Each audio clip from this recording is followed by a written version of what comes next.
नमस्कार साथियों, मेरा नाम है दिव्यांश दीक्षित और स्वागत है आप सभी लोगों का तर्कवाद शो के एक नए एपिसोड में।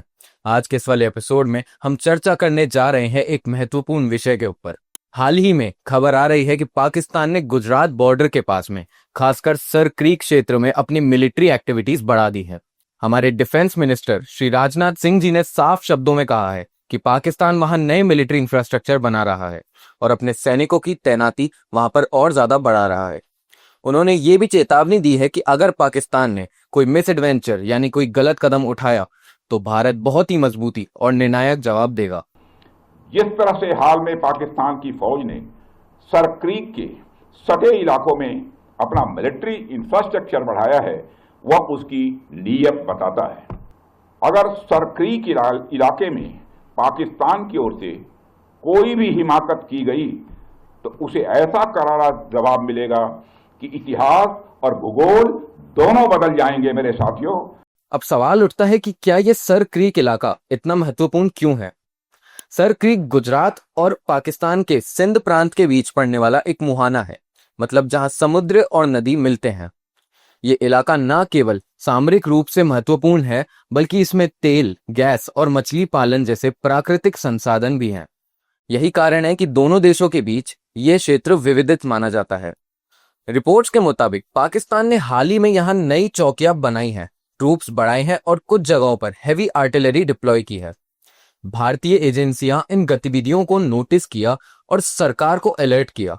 यही वजह है कि डिफेंस मिनिस्टर ने सार्वजनिक रूप से पाकिस्तान को चेतावनी दी। भारत की ओर से भी पूरी तैयारी है। हमारी बीएसएफ और नेवी इस इलाके में लगातार पेट्रोलिंग बढ़ा रहे हैं। सैटेलाइट सर्विलेंस और ड्रोन्स के जरिए भी निगरानी रखी जा रही है। सरकार की ओर से पाकिस्तान को साफ संदेश दे दिया गया है कि India is ready, India is strong. ये पहली बार नहीं है जब पाकिस्तान ने ऐसी हरकत की है। मई 2025 में भी खबर आई थी कि पाकिस्तान ने गुजरात सेक्टर में हेवी वेपन्स और ड्रोन्स डिप्लॉय किए थे।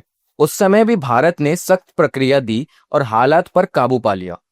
यह हमें दिखाता है कि पाकिस्तान बार बार ऐसी कोशिशें करता है, लेकिन भारत हर बार सतर्क और तैयार रहता है। अब यहां पर हमें एक ब्रॉडर पर्सपेक्टिव से देखना और इसको समझना होगा।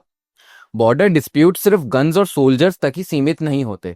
इसके पीछे और कई बड़ी स्ट्रैटेजीज होती हैं, जैसे इंटरनेशनल प्रेशर बनाना, डोमेस्टिक पॉलिटिक्स में अटेंशन डाइवर्ट करना या फिर इकोनॉमिक इश्यूज से लोगों का ध्यान हटाना। पाकिस्तान बार बार इन मूव्स का इस्तेमाल करता है, लेकिन हिस्ट्री ये बताती है कि इंडिया ने हर बार पेशेंस और स्ट्रेंथ दोनों का संतुलन दिखाया है। हम नागरिकों के लिए यह जरूरी है कि हम पैनिक ना करें। हमारी आर्म्ड फोर्सेस स्थिति पर पूरी तरह से नियंत्रण में है। हमें भरोसा रखना चाहिए कि हमारी सुरक्षा एजेंसियां सही समय पर सही कदम उठा रही हैं, लेकिन हमें जागरूक भी रहना है।